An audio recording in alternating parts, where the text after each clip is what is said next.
Witchfinder General were formed in 1979 by guitarist Phil Cope and singer Zeep Parks. Bass players and drummers would change quite a few times. Forgive me for not discussing each lineup change in detail. After some gigs in 1980, they were signed by Heavy Metal Records in 1981. A first single, Burning a Sinner, and the 3-songs EP Soviet Invasion provided the band with their first but rather awkward studio experiences, as singer Zeep told Kerrang! Magazine. It was diabolical. We must take much of the blame for it because our inexperience in the studio came through. What made it even worse though was that something went wrong during the cutting of the record, and the bass lines were all distorted.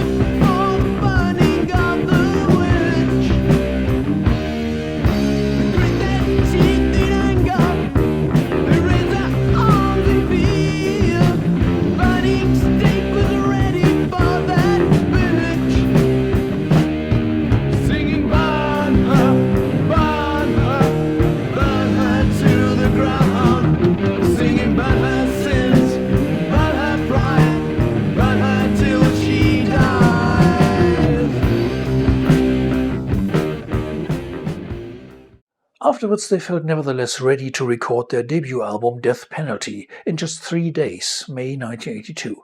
Producer was Pete Hinton, who'd worked with Demon on Night of the Demon and most famously with Saxon on Wheels of Steel. Musically, Witchfinder General were strongly influenced by Black Sabbath. Death Penalty surely would appeal to many fans, but the question was how to get the band some promotion and make them stand out from the huge wave of British metal bands at the time. Now, the Yellow Press in those days had a habit of printing the photo of a topless model on their page 3, thus they were known as the page 3 models. The most famous among them was Samantha Fox, who posed with Motorhead and had success as a pop singer too. Joanne Latham was another page 3 model who Witchfinder General happened to know, so Paul Birch from Heavy Metal Records suggested they could do a photo shooting on a graveyard for the cover of their first album, hoping to provoke some shocked reactions, similar to the Vincent Price movie Witchfinder General, with its cruel scenes of witch hunting. The mark of Satan is upon them. Give us a hand here, come on! They must hang. The advertising campaign, for example, in Kerrang! Magazine said, "Buy this album before it's banned." But to the disappointment of the record company, nobody had any intention of banning it. The band was simply too small to cause a scandal the press could write about. So they only let the music do the talking.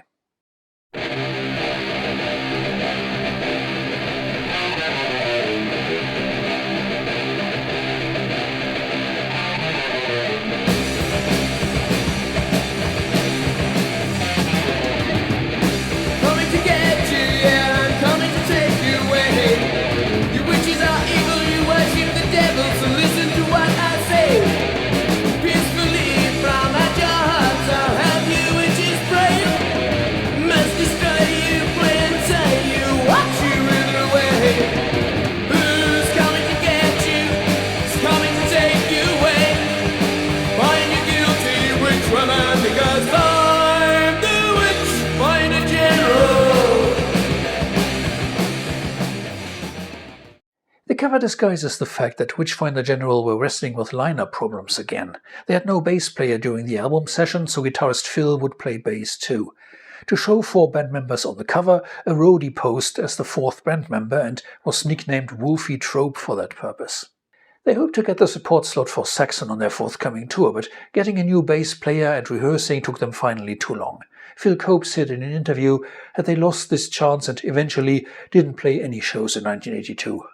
But they were asked by Heavy Metal Records to do their second album, and this time they got a decent schedule, allowing them 2 weeks at the studio, and the result was quite a bit more musical and melodic than their first run.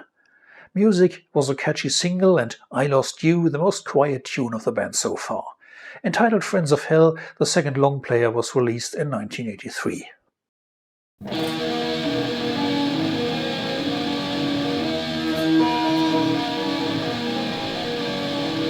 Midnight approaches when the sun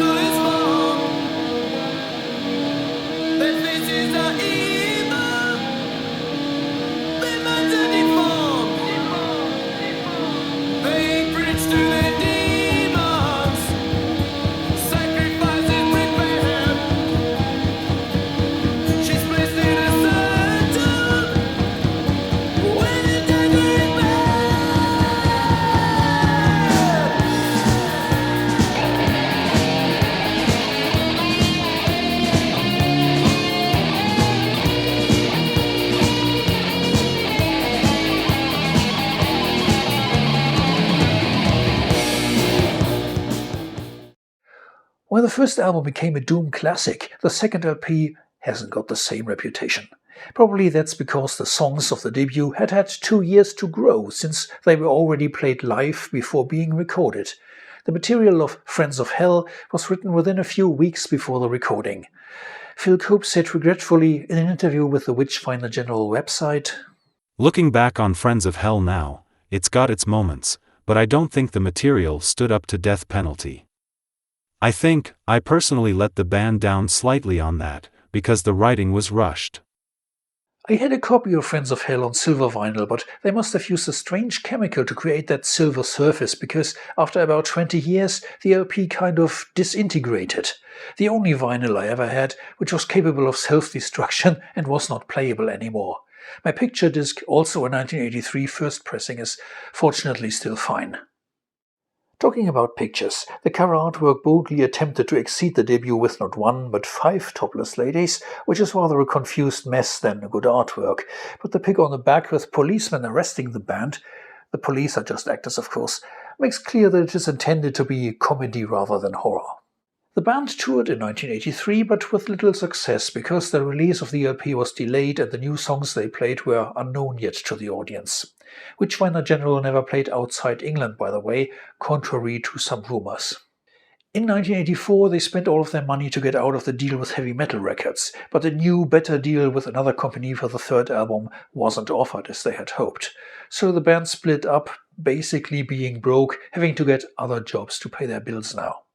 In the late 90s, Heavy Metal Records officially re-released the 2 albums on CD, which revived some interest in the band. Around 1999, I was writing for a magazine and tried to contact former band members of Witchfinder General because I wanted to find out what happened to them. Nobody had heard anything from them for 15 years. Before social media networks, it was difficult to contact anyone. You had to know somebody who knew somebody else, who might have somebody's phone number or something like that. Unexpectedly, I got a phone call back one evening from a guy named Zach, who claimed to be a former bass player of Witchfinder General. I was a bit wary because I never heard his name before. He later sent me this demo tape of his band Rainmaker. It turned out that he only played a few rehearsals with Witchfinder General in 1981 without actually joining as a member, because the band decided to hire Tos McCready instead. So that trace also led nowhere, and I gave up at the time. Another 5 years later, in 2004, Phil Cope gave his first interview in 20 years to a website set up for the band. Upon hearing some fans were still interested in Witchfinder General, Phil planned on selling some CDs, and in 2007 he even reformed the band. Singer Zeep was unfortunately not interested in metal at all anymore. But with Rod Hawks on bass and Derm Redmond on drums, Phil got 3/4 of the lineup together that played the Friends of Hell tour. With new singer Gaz Martin, a new studio album, Resurrected, was recorded, a live album from 1983 was released, and the singles Burning a Sinner and Soviet Invasion appeared on the compilation Buried Amongst the Ruins, which also featured previously unreleased live recordings from 1981. While the live recordings filled an important gap in new wave of British heavy metal history, the new studio album didn't succeed.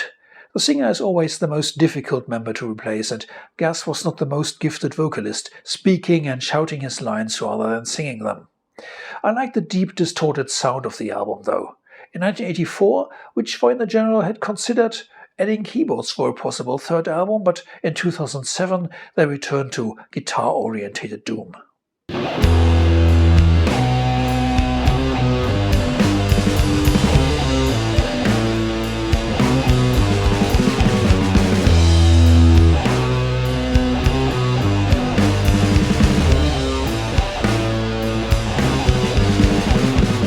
Like here in a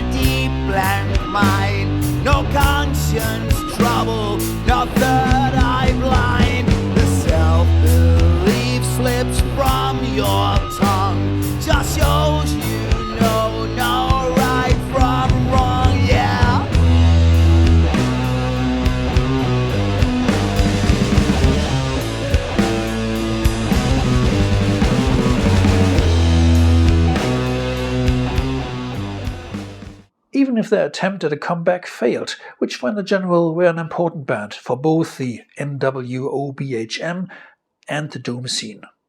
I hope this feature spreads their name just a little bit more. Thanks for watching.